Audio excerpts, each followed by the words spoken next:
Hello, fight fans. This is the Fights Tonight podcast. I am Travis Polhamus, joined by my co-host Luis Romero. Luis, tell the fans what's up. What's up?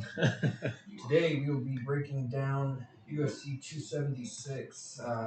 Boxing matches you guys probably don't care much about. Nobody too high profile going on, so we're going to keep it to the UFC fight for International Fight Week, I believe it is. Yeah. This card pretty stacked. Glad they didn't put all their eggs in one basket with a big Hunter fight or something this way.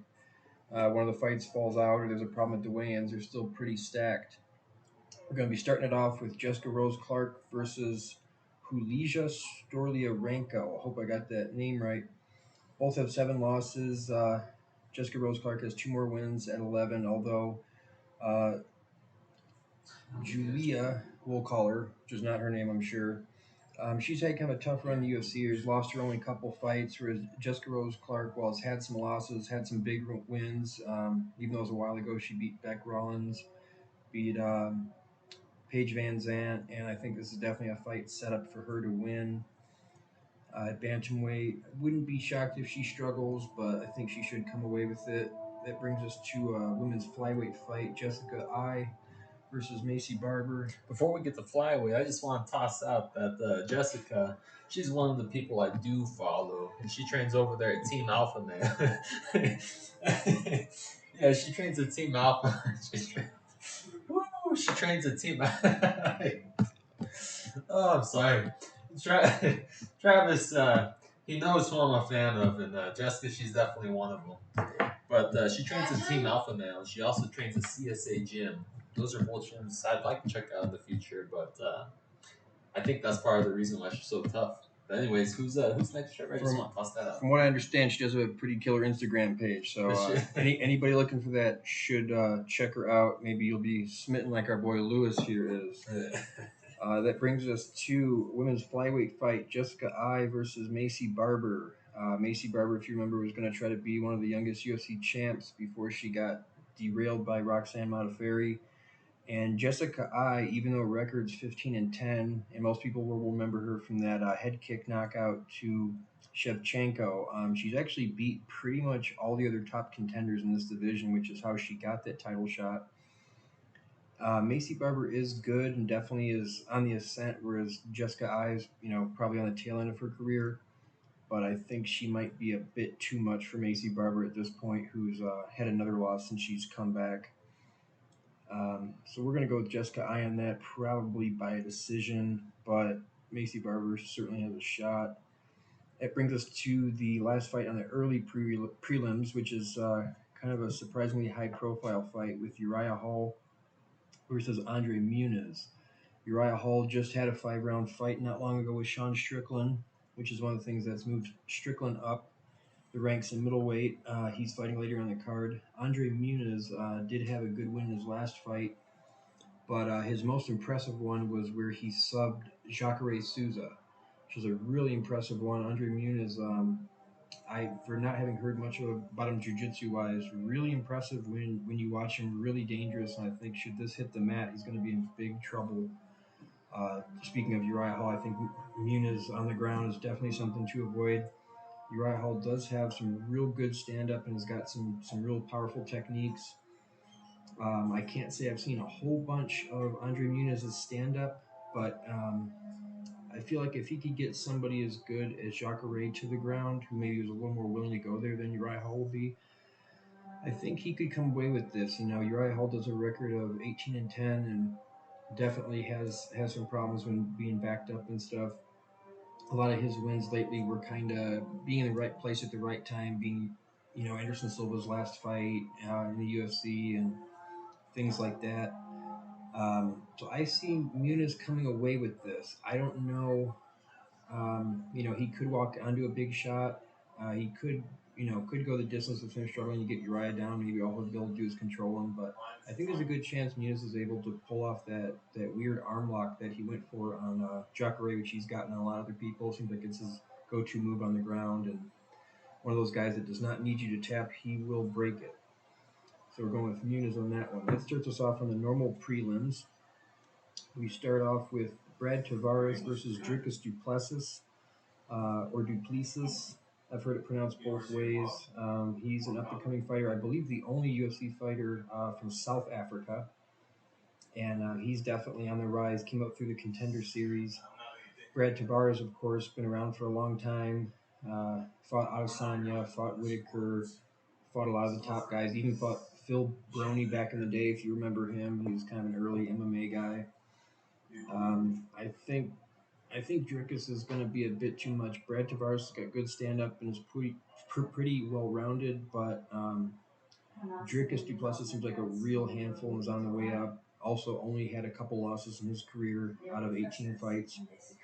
I don't know if he'll continue getting finishes like he has as he comes up in the ranks like this, but Tavares has been finished a couple times. Most recently, I believe, by Edmund Shabazian, so that should be a good one. Brings us to Ian Gary at welterweight, 9-0, trying to be the next Conor McGregor from Ireland, going up against Gabe Green.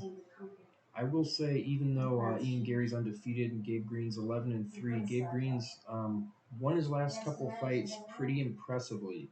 So he's a guy that, while isn't too highly ranked, I don't think this is a setup fight by any means where Gary's going to easily win this. I think they're kind of like a couple guys on the card, Pereira and O'Malley. I think they're using this card as a chance to either show them finally get their first loss or really move them up and get them up to a next level. So I don't see Gary running through Green. Not that he's had the easiest time with his last couple fights, even though he's won by finish.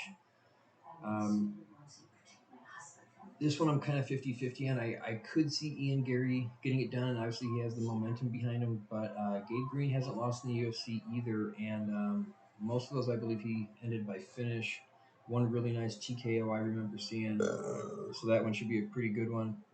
You'll have to excuse us today. We're drinking on the Fights Tonight podcast. We're so excited for the fights in a couple days. We're starting the party a little bit early, so forgive us if you can. This next one is a replacement on the Cowboy Cerrone Joe Lozon fight that had dropped out a couple times. They've kept Donald Cerrone in and given him Jim Miller. What do you think, Travis? Do you think he actually fights this one?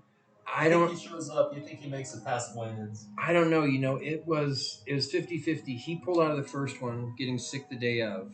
Lozon pulled out of the second one, having a problem with weigh-ins where he was limping, which might have been an injury or might have been, once you start really weight cutting, your body's not healing your injuries, and sometimes they can go out of bounds. Been a couple guys that have hurt themselves. The one I always remember is Tony Ferguson hurt himself like tripping over a cable like the day of weigh-ins. One of the times him and Khabib got canceled last minute.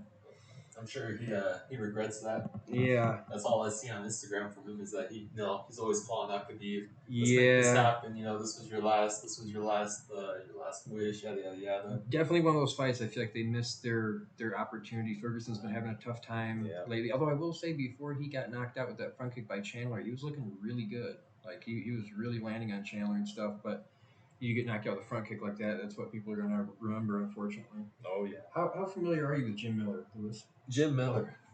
Jim Miller is my favorite fighter. Yeah. These guys, both longtime UFC fighters.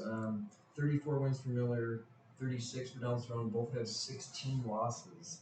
But that's only because of how long they've been fighting at the highest level. Kind of similar to the Lozon fight, except for Miller is a little bit better of a striker, and I feel like just as dangerous on the ground as Lozon would have been. Miller's a southpaw. Unlike Cerrone, he's never really gotten a title shot, never really made it to that top 5, but gotten about as close as you can.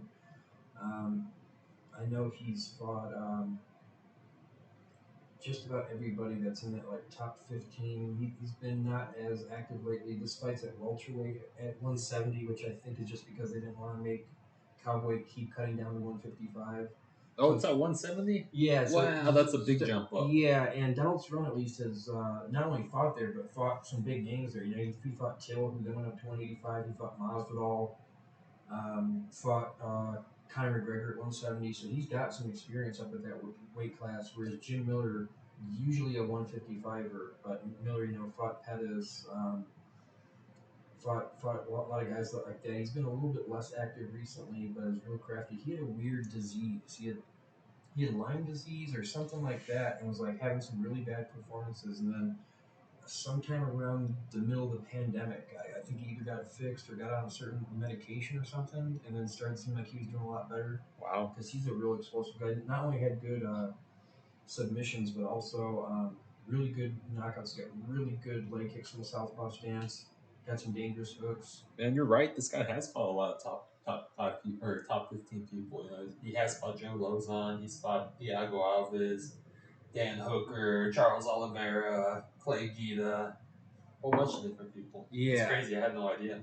Thankfully, Lewis pulled up some names there. I was drawing a blank on someone, but I know he's one of those guys. I want to say a couple times it was going back and forth where when he would fight, he would have the most UFC fights, and then Cowboy would tie him up, and then Cowboy would have another one. Cowboy fights a little bit more often than him, but they're both up there for like, I bet they both have at least 20 UFC fights, if not more. I wonder if he's going to try to hit the 50 fight mark too, just like Donald. That's a good point. What's funny is I heard Cowboy saying that, and on here they have him at 36 and 16, which would be 52. If you had the 2-0 contest, it'd be 54, but maybe he's talking about just under Zuffa, like, because he did start in the WEC, like, real early. Like, he had 2 title shots against Benson Anderson before Anthony Pettis took the belt from him, which was the last WEC card. So, I mean, he's been fighting for a real long time. Same with Miller. Miller also, his brother was also in the UFC, Dan Miller, who I think was a weight class or 2 up. Never quite had as many fights with the success that Jim Miller did, but you guys know I always like a pair of brothers that are both fighting at a high level. This one I don't feel like is as guaranteed for Cerrone as the Lozon fight was. I kind of felt like Cerrone could handle Lozon on the ground, was a much better striker. This one, I feel like the ground games are pretty even and kind of the same with the striking. Cerrone's a bit more of an outfighter, a bit more technical and long. Miller's a bit more of a brawler. Oh, wow. But, I'm looking at the records right now, and it looks like Miller has 18 wins by submission. Yeah. That is a lot. Yeah, he's got a dangerous ground game, and he's not like he's good off his back, but he's not like go and kind of see if he can catch something. Like he takes guys down and like he gets a finish pretty quick. Cerrone's pretty well versed on the ground, so I don't see that being an easy thing. But this one I'm much less confident for Cowboy on. I think this one could kind of go either way. So I'm going to stay pretty 50-50 on this one. I kind of want to lean towards Miller, but it's really one of those things of it's going to depend kind of how he shows up. And if he's kind of lackluster and seeming kind of drained, like he was when that disease was bothering him, I think Cowboy could outpoint him. But I think with Cowboy having a hard time with guys that start fast and Miller being a bit of a brawler, I think he could kind of steal this. This one I can see going to the scorecards, and I don't see one of these guys really dominating this fight. One that I would maybe stay away from on the betting, unless you're betting it going to the distance. That brings us to Brad Riddell versus Jalen Turner. This will be a good one. Jalen Turner had some decent success in the UFC so far. A real tall, long guy for lightweight. Brad Riddell, of course, a bit shorter and stockier, kind of Volkanovski-ish. Actually, not only trains with Adesanya at City Kickboxing, but was the kickboxing coach at Tiger Muay Thai for a while before he left and Rafael Fiziev took over. Has a bit of an extensive career. Fought Yi Long, for anybody that knows him. He's actually the guy in his highlight that Yi Long put his hands down and just let Brad Riddell kind of throw a bunch of hooks on him. He also fought John Wayne Parr and beat him, I believe, with a left hook. One of those guys that's really good at making adjustments and stuff. Of course, he lost his last fight where he had to go up against the current kickboxing coach at Tiger Muay Thai, Rafael Fiziev. But until he got caught with that spinning hook kick, it was pretty even. Riddell's got really good footwork, and you won't usually see a short, stocky guy that's got good long attacks and things like that, but Riddell does. But he has a really nice left hook. I've seen him hurt a lot of guys with. He's got a really good overhand. And even though he's got the extensive kickboxing background, if things aren't going his way, he does have quite a good bag of tricks with his wrestling. He seems to be able to get guys to the ground pretty good. Jalen Turner, of course, kind of a Kevin Holland style, real long for the weight class and stuff, kind of keeps it to his straights. got some decent tricks on the ground and stuff, but I think Riddell's going to be too much on the feet. I think if Turner tried taking it to the ground, Riddell will stop it. If anything, I think if Turner does catch Riddell with a knee or a big straight or something like that, I think Riddell's good enough to be able to get him to the ground, especially with Adesanya and Volkanovski being the main card. I think it's definitely a fight they want Riddell to win, and certainly a guy I always really enjoy fighting. I'm going to go with Riddell on this one. I don't know if I see him getting a finish. It's certainly possible, but I think some of his hooks and a lot of his round attacks that he likes to use are going to be a little tougher with the size and stature of Jalen Turner. But I do think, kind of like in a Volkanovski way, he'll just be able to outwork him and land too many shots and shoot too many leg kicks. So I'm going to go with Riddell by decision on that one. That's going to bring us to the main card. Yeah, the main card. Let's go. Started off by in the bantamweight division, Pedro Munhoz versus Sugar Sean O'Malley. Pedro Munhoz 19-7, Sean O'Malley's 15-1. However, that one loss came to Chito Vera with him getting hurt by calf kicks and then getting elbowed on the ground. He doesn't consider it a loss. I certainly do. Since then, he's been looking pretty good. Pedro Munhoz, his record's kind of taken a hit lately, but the dude's had maybe more of a tough fight schedule recently than anybody.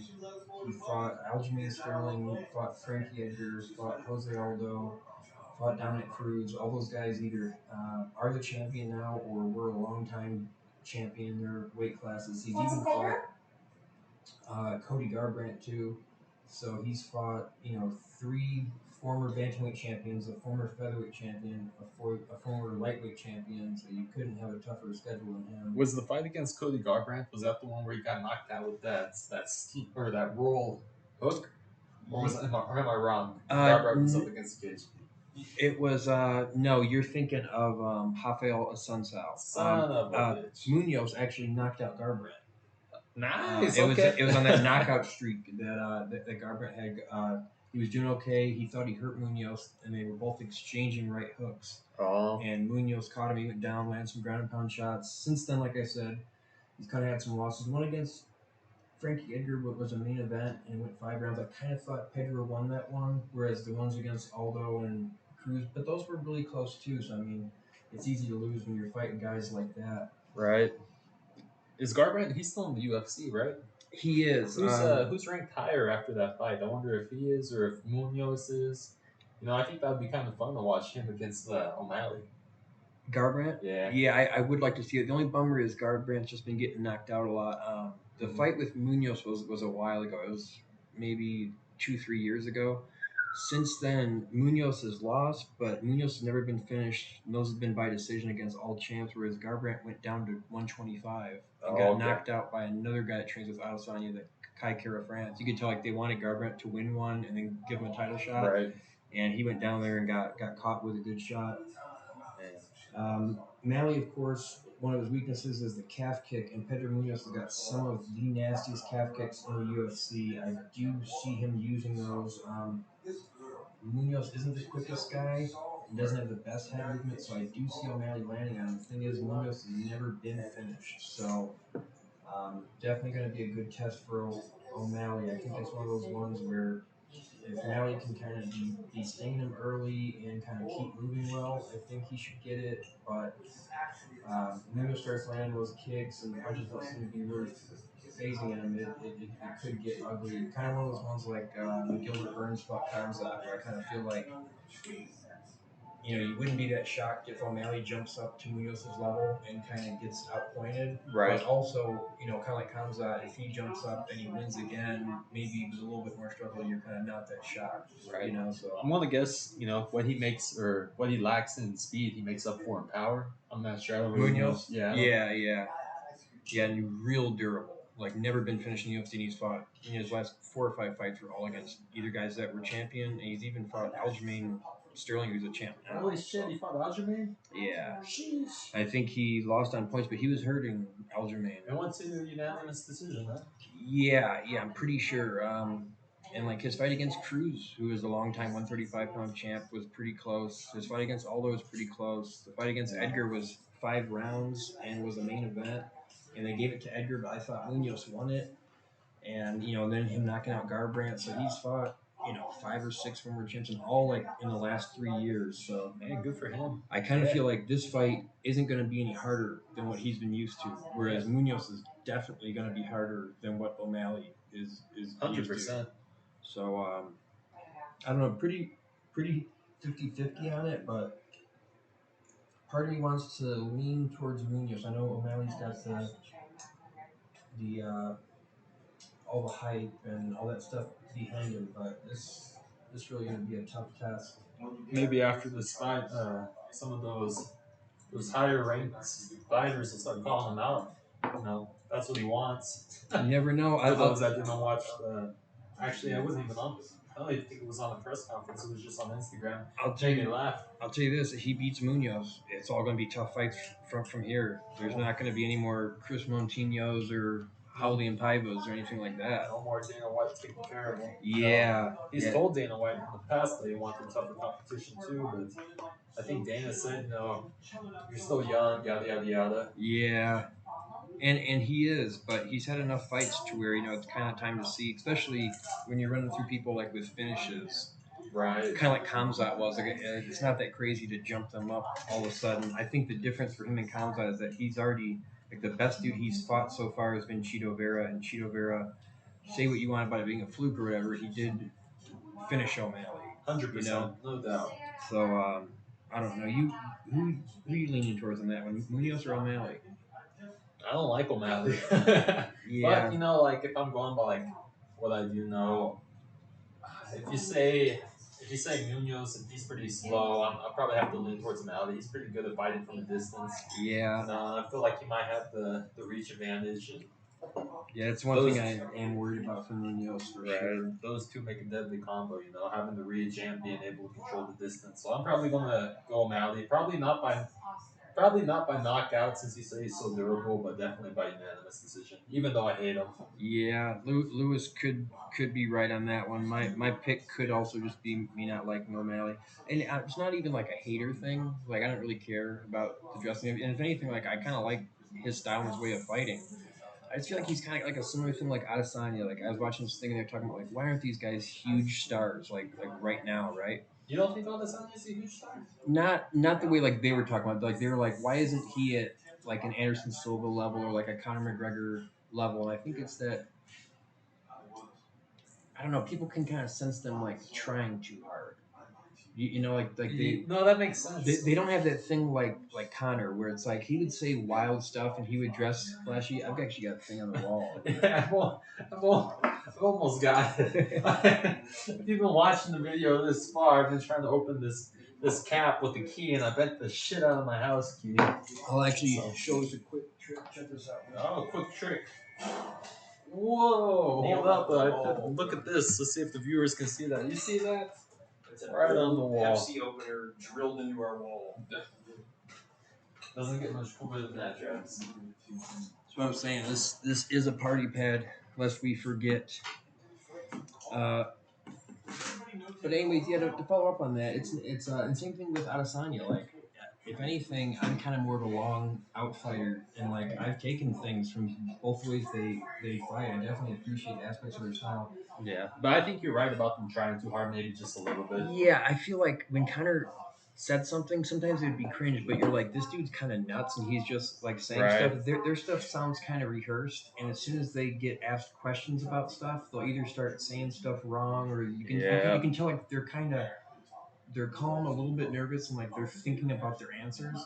And that just isn't as likable as a dude like Conor that's just saying crazy shit. It's true. It's true. I do like their style a lot more, and I do think they should be more popular because of their style. I definitely think Adesanya is more decorative a fighter than Conor, but you're right about like personality-wise. Yeah, I also feel like there's a little bit of a Sage Northcutt and a Paige Van Zandt thing where it's like the UFC is pushing them so hard and wants them to be huge stars that then people will kind of not do it. Whereas you look at a guy like Holloway, it's such a fan favorite, and it wasn't from them pushing him. He's like a true fight fan's favorite. You know what I mean? True. And like they never had to make up posters or he got it all. He got the personality and he got the style.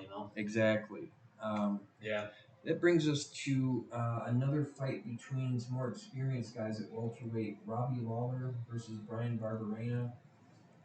Another one where You said Robbie Lawler? Robbie Lawler, Wow. yeah, and Robbie Lawler definitely, obviously he's been champion, fought at a higher level. Right. Brian Barberena is a real tough brawler guy, but never seems like he's in that awesome of shape. He's more tough and scrappy than anything else. The thing is, I was looking it up, and Robbie Lawler, if you take out that win against Diaz, where he was getting hit a good bit, Right. and Diaz had been off for, 8 years or something? Yep. He hasn't won since he fought Cowboy. Like, he lost his belt in, 2016 or something like that. Mm-hmm. He won, one of his next fights against Cowboy, and he hasn't had a win. If you take out the Nick Diaz fight, he hasn't had a win in, years. So that's... He looked good in that Nick Diaz fight, but you are right, he didn't fight for a really long time. Yeah. It's one of those things, though, where it's like, even though he's not what he was in 2015, in 2016, when he was having those fights of the year with Condit and Rory McDonald, I just feel like he's at so much of a higher level than Brian Barberena, and, he's kind of the same thing. He's, a kind of tough brawler. Mm-hmm. I feel like him being a southpaw and him being, his boxing is, surprisingly slick and crisp, the way he rolls and throws shots. Right. I think he should get that, but I don't think...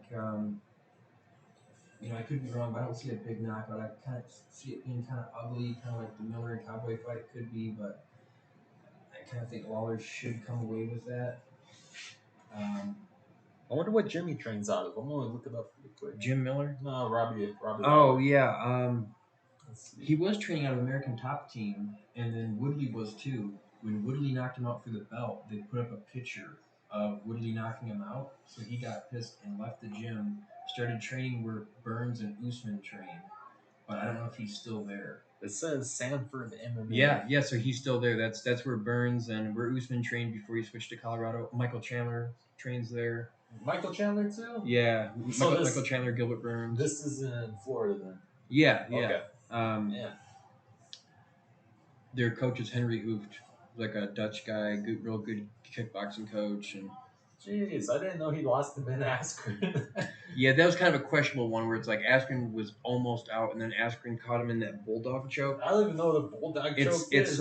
Imagine a guillotine, but where instead of the guy in front of you facing this way, he's behind you facing that way, and you get in like a bulldog headlock. Not even kidding. We just learned that this week in class. Yeah. I didn't know that was what it was called, though. No joke. Exactly what we learned, I think it was Tuesday. And it was weird when they let go of it, Robbie Lawler stood right up, but also his arm did kind of look like it went limp for a minute. Askren kind of had him around the face. And it was one of those ones where it was kind of highly disputed, especially since it was Askren's only win in the UFC. It was his first one. And Robbie did hurt him very badly before that. But you see where he's got a long... He does. He has a four loss. Yeah. But, to be fair, a lot of those were... Yeah. Some tough fights and stuff. But I'm tempted to kind of lean Lawler on that one. What about you? You going probably Robbie Lawler on that one too, or? Yeah, I'm gonna go Robbie Lawler on that one too. I don't really know the other guy. To be honest, Brian Barberena has never been that big. Yeah. Once again, I didn't study. Got a new job, working like crazy, but.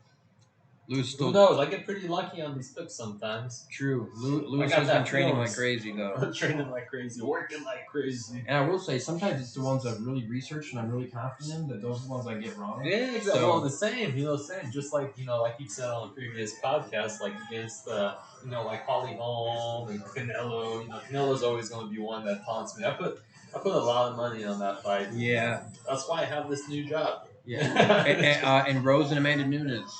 Kind of hurts some parlays of mine. I'm gonna try not to hold it against them, but it's definitely tough to.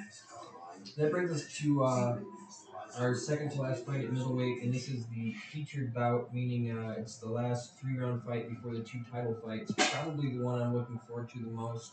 Sean Strickland versus Alex Pereira. Sean Strickland, of course, best known for his weird comments and his sparring videos where he comes. He's always in videos going way too hard on people. And gets mad when they go hard back. I can't remember who the Mexican grappler is that he went against. I want to say Oscar maybe. I don't even know. Sanchez. That's Orlando Sanchez. Yeah. Something like that. Yeah. That was kind of a funny one. Yeah, that's hilarious. You guys got to check that out. Get the chance, check it out on YouTube or something. But yeah. But what were you saying, Travis? Sorry, I interrupted. No, you're all right. Any info you got to definitely throw it in. Perfect. Strickland, though, trains in Vegas with Eric Nixick. He even, I've heard, has gotten in some sparring rounds with Francis Ngannou. So, for the guy being crazy and not being super likable, at least he's willing to get out there and stuff. He has won some fights with his grappling, but he's mainly a jab with the occasional right hand. That's just kind of the way he goes about stuff, and usually the way you can see him in his sparring matches, which are pretty famous on YouTube. Unfortunately for him, he's going up against Alex Poatan Pereira, who is only 5-1 in MMA. But not only does that include 2 wins in the UFC, one by a devastating flying knee knockout, but was the double champ in glory, and in kickboxing held 2 wins over Israel Adesanya. Had one tightly contested decision, and then in the rematch knocked him out with a left hook, which I think was from southpaw, but Pereira's got a plenty good one from a right-hand stance too. Pereira, obviously by being a double champion in glory, one of those was at light heavyweight. So like Adesanya, he's a pretty tall, long guy. The difference is what he lacks in the nuances that Adesanya and those city kickboxing guys have in their style. Alex Pereira has devastating power with his knees and his head kicks. And I've seen him land some pretty devastating right hands, but his left hook is the thing for me that really stands out. Strickland is a fairly tall guy, even though he used to be at 170. He's really on a hell of a streak at middleweight, winning just about all of his fights. If he has lost, it's only been once at middleweight since he's come up the last few years. Pereira, of course, a relative newcomer. But he's kind of got a situation like some of these guys have at 145 or at 185. Adesanya has not only beaten so many of the people, but you look at the Vittoris and the Robert Whitakers, where he's kind of already beat him twice. It'll be easy to get a title shot, not to mention if you've already beat Adesanya twice in kickboxing, one of those being a devastating knockout. I read on Instagram that during one of those knockouts, he actually got carried out on a stretcher. Yeah. So people are, they're kind of like wondering what's going to happen now that if they do get a face, what's going to happen in the 4-ounce gloves instead of what were they, like 12s? Yeah, the thing is, even though he trains with Glover Teixeira, who just lost his light heavyweight belt and has been for a while, he's not going to be the best grappler. The thing is at 185, a guy that was knocking out the best kickboxers at 205, he's such a tall, strong guy that he's not going to be easy to take down and not going to be easy to submit or control on the ground. I actually, even though he had the real sick flying knee in his first fight, it was actually his last fight where he went the distance, defended some takedowns, showed that he can get up against the cage and stuff like that, that kind of gave me some hope for him. Obviously, I don't think him versus Derek Brunson or a real serious wrestler is going to go too easy for him. The thing is the UFC is about making money, and if you want devastating knockouts without Adesanya standing with everybody, Pereira would definitely be an interesting fight and one that Adesanya would have to really do some magic to be able to win. And kind of a similar problem I think that Strickland's going to face by him not being a Derek Brunson type with serious wrestling or a Yoel Romero say. While he has won controlling people on the ground, I just don't know if he's strong enough to get a guy like Pereira down and hold him down. Luckily, he's only got to do it for 3 rounds, and Strickland's gone 5. I want to say at least a couple times. The thing is, it's one of those fights that, he could even be winning in the stand-up and be getting good takedowns. And Pereira went 1 hook or 1 knee, and it's over. Lights out, huh? Yeah, I would say he's, as far as an MMA, like he was a scary knockout guy in kickboxing against the guys that are only focusing on that. As far as an MMA, he's got to be up there with Ngannou. Sean Strickland, he trains with Josh Emmett, right? Yeah, he also Dan Ige, Francis Ngannou. He trains at that I forget the name of it, but it's the gym in Las Vegas. It's like right by the Performance Institute. So he's got the same coach as Francis Ngannou, and so he's got good coaches. And being in Vegas, anybody that comes through a couple weeks before their fight, he'll be sparring with them. I know he was sparring Bobby Green and what? Yeah, so he's got a lot of good sparring and stuff. I just feel like he's one of those guys that he always does kind of the same thing. He's a jab, a right hand, and takedown. And Alex Pereira, he'll throw some spinning kick and some head kicks, and obviously that flying knee knockout that he had. But I just feel like he's more technical and way more powerful. I don't know how much Sean Strickland has been finished, but there's a lot of guys like in kickboxing, guys that like beat Adesanya, and they would fight Alex Pereira, and they'd take one of those knees or one of those left hooks, and you're just on the ground. He's one of those guys really like Ngannou's really got terrifying power, Right. and is a guy that like could go up to 205 and do good. Like that's how big he is, and was able to do that. No Nelson Glory's been a 2-weight world champion, so pretty high level kickboxing. Maybe the highest level. Like you get some guys that they kind of lost in kickboxing a couple times and got knocked out, and they're like, oh well, I'll try UFC. Like he was pretty much at the height, like the baddest kickboxer on the planet when he came over. So I think if I remember right, Danny was saying too that whoever does win this fight is going to get the title shot. Like I think that was a for sure thing. yeah. I'd be surprised. I would much rather see Alex fight Adesanya than watch Sean fight. Definitely. Oh yeah, Strickland would be entertaining in the knockout way. in the pre-fight, like the Right. talking him and Adesanya talking shit to each other Right. would be funny, and at least he would come at Adesanya, and so Yeah. you'd get to see a good knockout. But as far as somebody that's actually got a chance for beating Adesanya, Pereira's already done it twice. The first decision was like kind of close. And even when Pereira knocked him out, like Adesanya was hurting him before that, and just got kind of wild. But still, 2-0 is 2-0. I don't think Alex is much of a trash talker, is he? No, he's Brazilian. I don't think he speaks a lot of English either. Okay. But fighters like that, I really enjoy the ones that don't talk that much shit. Yeah, and it just so happens if you look at a lot of the guys that are thought of as being the best, like your Fedors and your Jose Aldos and your GSPs, they tend to not really talk about exactly. shit. Yep. Exactly. I think that's why George St. Pierre is like one of the all-time greats because of his humbleness. Yeah, I will say that the one thing Alex Pereira will talk shit about is Adesanya. I think he's kind of bitter because he beat him in kickboxing. Not only that, but then became a double champion. And I think he saw all the success and all the fame Israel Adesanya was getting. And I was like, I should just go to the UFC. And the guy in my weight class I already beat. Yeah, which he did. He did go to the UFC. Yeah, so you kind of don't blame him. Nice to see that he actually made it and is holding up. But this is a big test for him. Definitely the highest ranked MMA fighter he's ever faced. But definitely pretty confident Alex Pereira maybe comes away with a one-side beating. But I think I'm even going to put my money on him winning by a finish. I'm going to say one of those knees and one of those left hooks, maybe a head kick is going to get through, and it's just going to be too much for Strickland. What about you? I think if Strickland, if he can't get it to the ground, there's no doubt that Alex is going to win, in my opinion, too. Like you said, he has a knockout power. But, yeah, like you said, Strickland, too, he fights kind of the same way, and I think Alex knows that as well. Being that high level of striker, you kind of pick up on things like that. Yeah, and it's one of those things like I've seen Strickland take guys down and win with ground and pound, win by controlling them and stuff.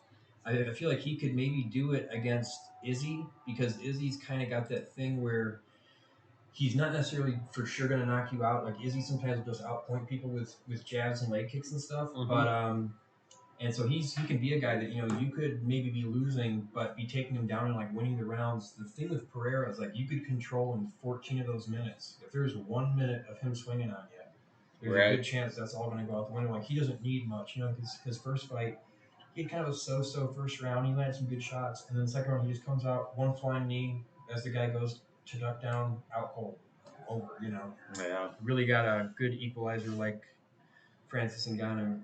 So that's who you're going with then for that pick, Alex. Huh? Yeah, I'm going with Alex. Yeah. You too? Or I'm going with Alex. Yeah. Yep.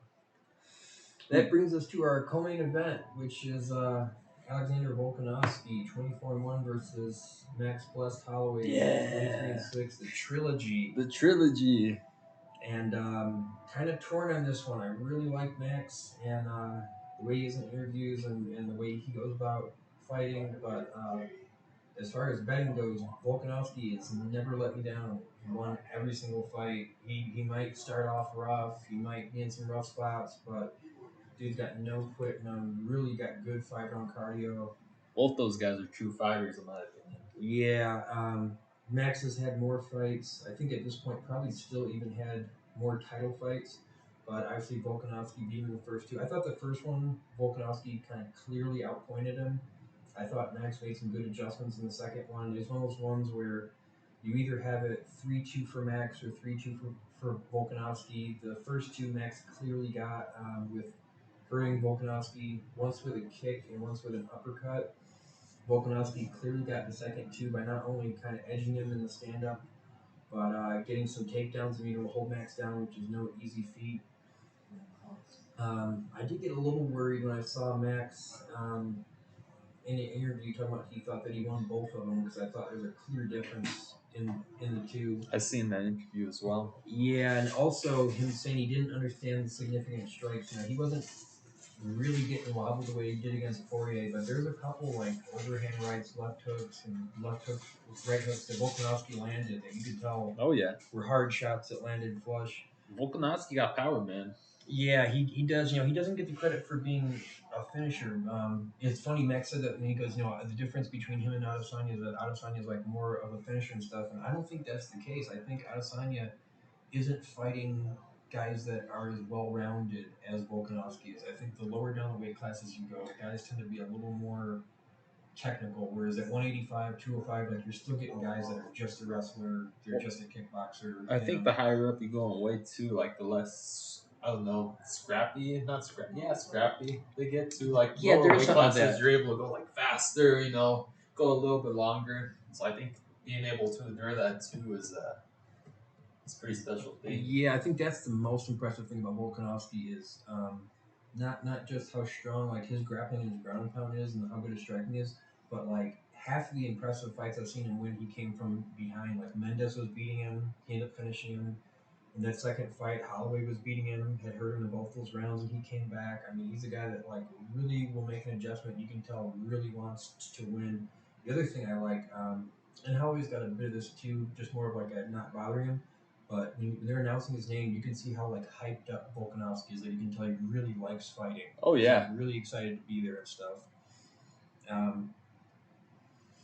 That and him coming away with those takedowns the last couple, I feel like if things start going rough for him this time, he might pull those out a little bit sooner.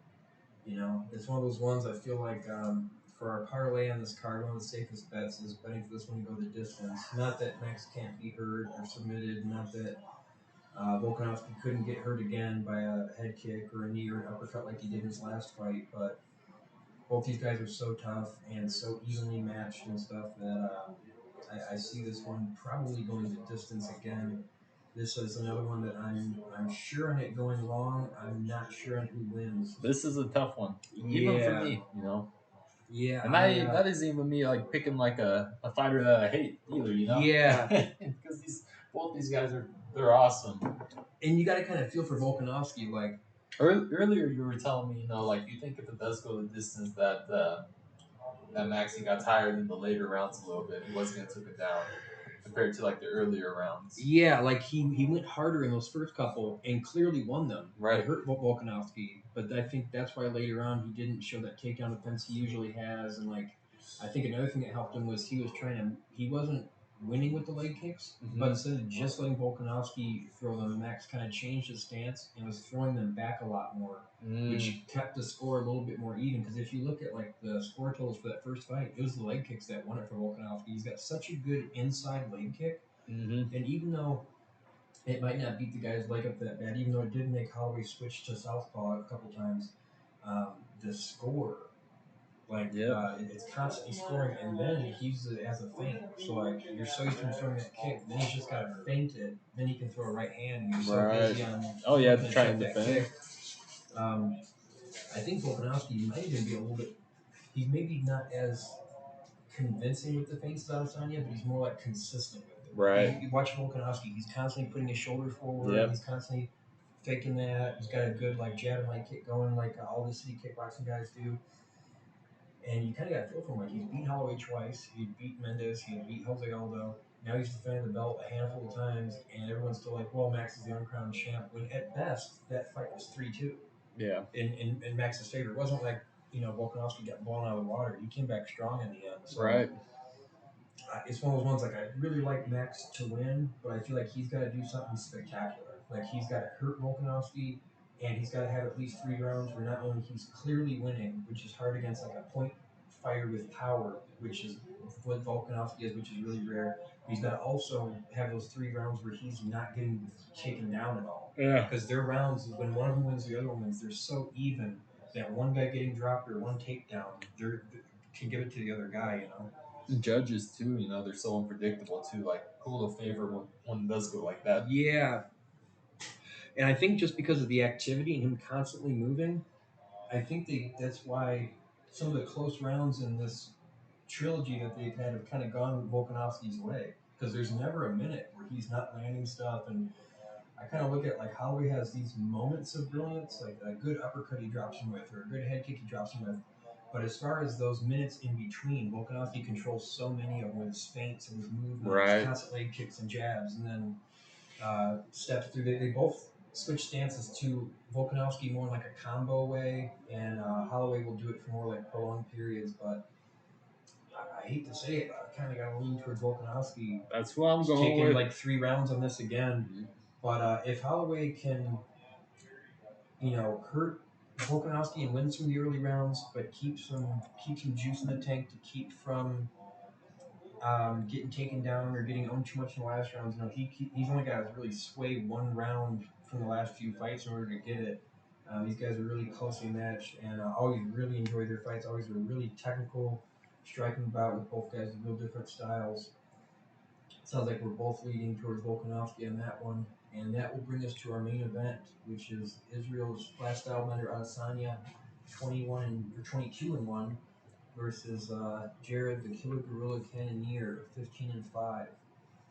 Israel Adesanya, of course, coming off 2 back-to-back successful title defenses at middleweight against Vittori and Robert Whittaker, both of which were rematches after he went up and tried to take the belt from Blachowicz at 205 and fell short. Cannonier was climbing up the ranks pretty quick. Adesanya's even been saying for a while that he thought Cannonier was the dark horse and that he'd end up fighting him. He got beat up pretty bad by Robert Whittaker, but since then he's came back and he won the #1 contenders fight against Derek Brunson. Which you remember Derek Brunson dyed his hair blonde, Yep. and then was just beating everybody. He beat Till, he beat Edmund Shabazian, and Cannonier just had too much power. Cannonier, for those of you that don't know, Cannonier started off at heavyweight, used to really weigh a lot, and a really smart guy. He was like an air traffic controller up in Alaska. Wow. And is slowly like slimmed down for heavyweight to light heavyweight, and then middleweight really seems to be a good fit for him. Really strong tank of a guy, well-rounded too. Who do you think's like more fit, him or Yoel Romero at this weight class? Man, I gotta tell you, I think, especially right now, obviously Cannonier being a little bit younger, I think it's him. I think before it'd be kind of even. Romero is like a little bit bulkier, but and obviously you hear about people kicking him and it feels like steel, but Cannonier looks really shredded down at 185, like real solid. I will say I've seen him hurt more with strikes than Romero. Like I remember Whittaker did that fancy like karate rear head kick that he threw, and it kind of wobbled Cannonier, kind of threw him off track for a fight, and he's had a couple to get back. But Derek Brunson's a strong wrestler. The fact that that fight ended with Cannonier getting on top and throwing elbows at him until Sanford and Omega guys threw in the towel. That was a really impressive win. The bummer is beating the best wrestler in the division doesn't really prove you can beat one of the better kickboxers. Right. I definitely think Cannonier is going to eat some jabs and going to eat some leg kicks and stuff. It's kind of, in a way, it's similar to the co-main event where I feel like Cannonier does have more power, kind of like Volkanovski, where I feel like, he doesn't have to match Adesanya's numbers. I feel like, just a couple hard leg kicks, a couple hard punches from him is going to do way more damage than a round of what Adesanya can put out. I will say, though, I feel like it's kind of Adesanya's fight to win. I feel like he can switch it up enough. I think kind of like Volkanovski in the last fight, Cannonier's road to victory in this would be shooting some takedowns, not just to win the rounds, but to just not have to deal with the kickboxing of Adesanya. And all the shots he lands, especially ground pound, are real heavy. And if he can get on top of a guy like Brunson, he certainly can do it with Adesanya. He's just going to have to wade through some shots. This one I'd call more of like 30-70, say, in Adesanya's favor. I definitely think, this is made for him to kind of win, and, at least it's a new matchup. I think he wins, but I think if he's caught slipping during those 5 rounds, it gives Cannonier a lot of time to land a big shot, or maybe lose the first 3 rounds and then take him down the fourth, land a couple of good elbows. All that goes out the window. Right. But I do think Adesanya gets it, and I don't think. I think if there's a finish early, I think it's Cannonier. I think he's too tough. I don't think he's going to be dumb enough to come into a big hook like Paulo Costa did. Mm-hmm. This is another one that I don't know if I'd bet on it to go the distance, but I wouldn't be shocked if this fight makes it in the third or fourth round. What are your thoughts on this Adesanya versus Cannonier? Good old Can, man. Yeah. Yeah, Izzy, he's a really technical fighter. Plus, having his kickboxing experience in the past and dealing with all the big opponents that he's dealt with in the past too, I'm gonna have to side with him on this fight. I think he's too smart. If Cannonier, if he can maybe take him down and kind of do what you said, land some elbows or something, some ground and pound. Yeah, I think that's the only way he might be able to win it. He might get lucky and land a power shot, but I don't see it. I don't see it happening. I think Izzy's too smart. Yeah, I think you're right on that. So before we wrap it up here, a quick parlay for anybody that's looking for one. We're going to go with Adesanya on the money line. Not sure how he's going to get it done. I would go with the over on Volkanovski versus Holloway. If it doesn't go the distance, it definitely goes late. So if they're offering a fight to go the distance or a past 3.5 or past 4.5, I would put that on there. I would put Alex Pereira. I want to put on KO, but put it on the money line just in case Strickland's toughness wears out. Robbie Lawler should easily come away with that fight on Brian Barberena. See if we can add anything else. Jessica. Lewis. Bet on Jessica. I think Lewis actually might be right on that. Jessica Rose Clark has had some success. I'm gonna bet on Jessica. 100%. And Volkanovski. You could put I and Munhoz on there. If you're looking for a really crazy parlay, put Munhoz and I. I'd stay away from the Jim Miller Cowboy fight. I think I'd stay away from Gary and Green. And then Dricus Duplessis and Brad Riddell, I would say, are both in that kind of 75-25, 80-20 territory where there's a good chance of them coming away with it. I would just go money line on them. I haven't added it up, but just with the first 4 or 5 that I gave you, that should be it. If you want to make like Lewis and throw Jessica on there, along with Liddell and I'm curious to see Dricus Duplessis. I want to see what the odds are on her. Yeah, I'm gonna imagine she's got to be the favorite, even though she's had some losses. Like she's had like some good wins, whereas I don't think Stoliarenko has had a win in the UFC yet. I think she's had 2 fights and and lost them both. And so I actually think she's probably one of the bigger favorites on there. While she is not one of the biggest, while Macy Barber's the favorite too on the Jessica that I find shocking. Man, you know what? If you are going to get crazy on a parlay, you might want to put Jessica I on there only because she's beaten pretty much all the top 125ers aside from the champ. And even though she's not in the best place in her career, she's definitely better than the 2 girls that beat Macy Barber. So that kind of surprised me a little bit. Wow, I'm gonna take your pick on that one. And I'm gonna bet on her.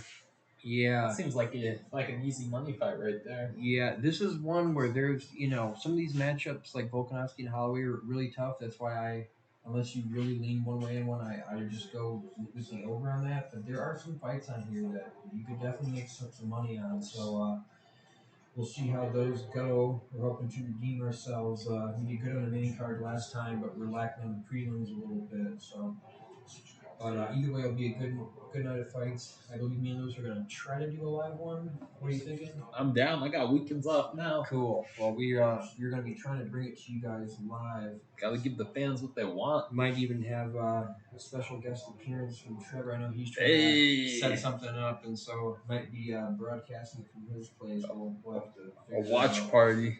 Yeah, have a little watch party. Let's go. Hopefully Trevor will bring out his Cajun voice. I don't know if you've ever seen him, but when he's drinking and winning cards, he starts talking like he's from New Orleans or something. Very, very entertaining. That explains his love for crawfish. Yeah, I'll tell you what, he was mentioning him. He sounded like a crawfish salesman for sure. Kid was pulling some impressive moves in the card game, though. I gotta give it to him on that. Man. So that gives you our picks, our breakdowns, and our bets. If you need something to watch along, getting tired of Rogan and them, be sure to check out our live stream. And that about does it. Lewis, you got any final messages for anybody? International Fight Week? International Fight Week? Nope, just hit the like and subscribe button. And if you do join, leave some comments. Talk to us. Yeah, let us know what you guys think is going to win. We're not running all the picks, so if you guys think you know something we don't, help us out here, huh? 100%. And that'll do it for us with the Fights Tonight podcast. Cheers.